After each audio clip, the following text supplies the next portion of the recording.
para completar, Cruzeiro recusando proposta do Borussia Dortmund. Queria falar mais do Cruzeiro, o Ale, e dessa vitória, e nesse recorte de 2 rodadas, 3 gols de atletas da base do Cruzeiro, né, Ale? Fala aí, pessoal, tudo bem com vocês? Pessoal, rapidinho, já vou soltar o vídeo, né, chegando com informações importantes aqui do nosso Cruzeiro. A gente vai estar reagindo aqui ao vídeo do canal do Nicola e também Tatiana Esporte, pessoal, com análise, deixando os créditos aqui, né. Mas antes de eu soltar o vídeo, eu vou pedir para você deixar seu like, se inscrever aqui no nosso canal, ativar o sininho de notificações, pessoal. Então, bora pro vídeo. Já o Cruzeiro recusou proposta do Borussia Dortmund, mais uma. O time alemão quer muito contar com o Kalman Prates, lateral esquerdo e também zagueiro de só 17 anos de idade. Na metade do ano passado, o Dortmund já havia feito uma proposta recusada. A nova oferta é superior à do ano passado, mas ainda distante daquilo que o Cruzeiro imagina para o atleta. As cifras não foram reveladas, mas existe enorme convicção na toca da raposa de que o Kalman Prates tem potencial para ser uma das maiores vendas de laterais esquerdos da história do futebol brasileiro. Atleta que já atuou pela seleção de base, que tem aos pouquinhos se destacado no time principal, foi dele, por exemplo, o gol na estreia do Cruzeiro no Campeonato Mineiro na derrota pro Pouso Alegre. Antes, havia disputado 13 partidas sem marcar gols. Jogador de enorme potencial com um contrato até dezembro de 2027. Você, na condição de dirigente do Cruzeiro, venderia o Cauã por quais cifras? Use o espaço para comentário e registre a sua opinião. Queria falar mais do Cruzeiro, o Ale, e dessa vitória, e nesse recorte de 2 rodadas, 3 gols de atletas da base do Cruzeiro, né, Ale? Eu acho que é uma opção que o Tite fez, e para mim, correta, né? De colocar os meninos da base e ir mesclando com alguns jogadores que precisam de mais ritmo, né? É o caso, por exemplo, do João Marcelo, que teve uma lesão muito grave e aí no ano passado teve dificuldade para retomar e agora já está se sentindo mais à vontade. É o caso, por exemplo, do Jonathan Jesus, até porque é um cara que teve proposta do futebol da Rússia, né? Do Zenit, e o Tite queria observá-lo em situação real de jogo, né? Então é o caso, por exemplo, do Japa, o Arroio, que chegou na janela do meio do ano e que teve ali a sua minutagem, teve a sua importância já com a camisa do Cruzeiro, mas principalmente olhar essa garotada até para saber quem pode ficar no elenco, quem pode ser mais utilizado. Então, acho que é como se fosse um vestibular mesmo para muita gente. Claro que você já percebe, pelo menos no primeiro tempo de hoje, uma evolução coletiva, mas existe a avaliação individual pro Tite ir tirando as suas conclusões, porque uma coisa, o Cirilo, é o treinamento e outra coisa é o jogo. Tem gente que no treinamento arrebenta e que no jogo fica tímido, não consegue ter o mesmo desempenho. Então, acho muito importante que ele observe essa garotada, principalmente essa garotada, tire as suas conclusões e, enquanto isso, o time profissional, o time principal, né, o time titular, a base titular, vai ganhando condicionamento físico, ganhando condicionamento técnico, ele vai passando as informações táticas, ele vai montando o desenho que ele deseja para essa equipe, pelo menos no primeiro momento.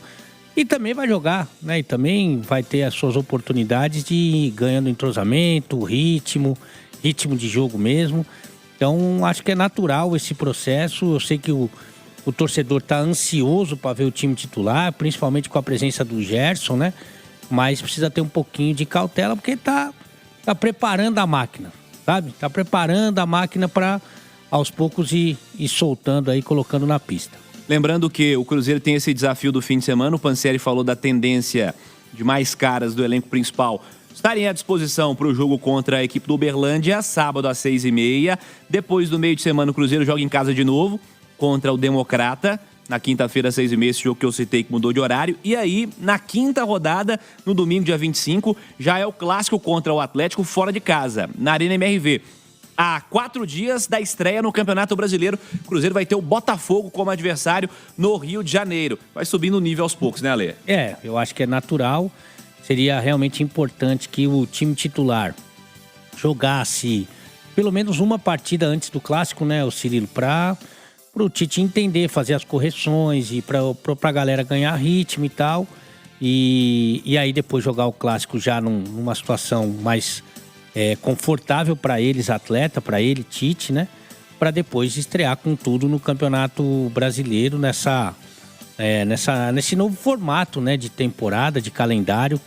E se não é o ideal ainda, e não é, pelo menos eu acho que você espalhando um pouco mais o Campeonato Brasileiro, você consegue desafogar um pouco os clubes, principalmente os atletas, já que a gente sabe que, assim como o ano passado, no meio do ano vai parar novamente por causa da Copa do Mundo e vai ser difícil agora você enxergar um ano que não tem essa parada, né? Porque o ano passado foi o Mundial de Clubes, esse ano é o Mundial de Seleções, o ano que vem tem o Mundial da FIFA de futebol feminino, que exige que o futebol brasileiro pare, já que o Brasil será sede. Depois tem o Mundial de Clubes de novo.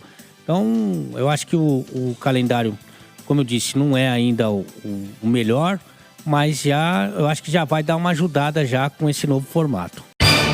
Olha, depois do primeiro jogo, o Tite falou muito claramente quanto à estratégia, em especial ao cuidado com os jovens atletas, né?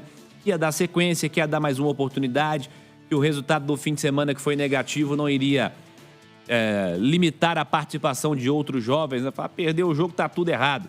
Pô, aqui tem um cara com maturidade suficiente para dar mais uma oportunidade, para entender que eles têm que jogar mais uma, mais duas vezes, vai orientar, vai dar oportunidade de novo e respeitar e entender esse processo, né, Ale? Porque é um brasileiro que foi antecipado, vem aí o Campeonato Brasileiro, já tem um clássico às vésperas da estreia no Campeonato Brasileiro, mas esse estadual ele tem que ser levado dessa maneira, né? É a oportunidade para tirar a pressão, para colocar os meninos para jogar com mais frequência e deixá-los prontos para saber também com quem que você pode contar nos principais objetivos, né, Ale? E a gente não pode perder de vista que você vai condicionando a rapaziada que normalmente vai jogar mais, né? Que são os titulares ou alguns reservas imediatos, né? Que vem treinando forte. Eu já expliquei para aquele torcedor que é mais distante ali do trabalho de pré-temporada, né? Que se, por exemplo, os jogadores, os titulares, eles vão viajar para enfrentar o Tombense, o Cirilo. Na terça-feira o treino não é tão forte que teria jogo hoje, né? Hoje você não treina porque tem o jogo. E amanhã o trabalho é mais de recuperação física, né? Então você, teoricamente, nesse planejamento de pré-temporada, de condicionamento, você perderia 3 dias, né? Então fica difícil, porque o recondicionamento tem que ser muito bem planejado, muito bem estudado, e aos poucos você vai inserindo os jogos nesse processo, né? Como se fosse ali numa época mais antiga, hoje usa muito pouco, né? O treino coletivo, né? Então acho que o campeonato estadual tem, nesse ano principalmente, né? Que começa mais cedo e tem a proximidade do Campeonato Brasileiro, tem também esse caráter, né? E enquanto isso, você vai dando oportunidade para uma molecada que já faz por merecer algum tempo, né? Porque essa garotada que veio da base, ela já tem ótimos resultados por lá, né? De conquista, de desempenho, já vem servindo ali nessa transição à equipe profissional. Alguns, inclusive, quando foram solicitados, foram muito bem, corresponderam.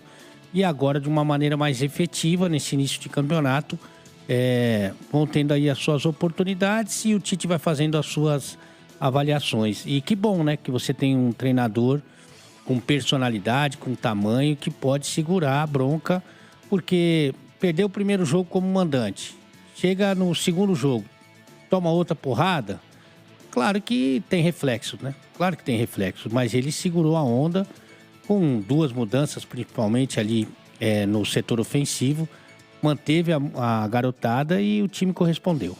Ele falou em alguma das respostas, esse já é mais experiente, sobre o Chico da Costa. Disse que é um cara que tem uma característica que o elenco precisava. Tá de acordo, Ale? Ele gosta bastante desse cara de referência. Vale lembrar que o Tite nada levou o Pedro para a Copa do Mundo, né?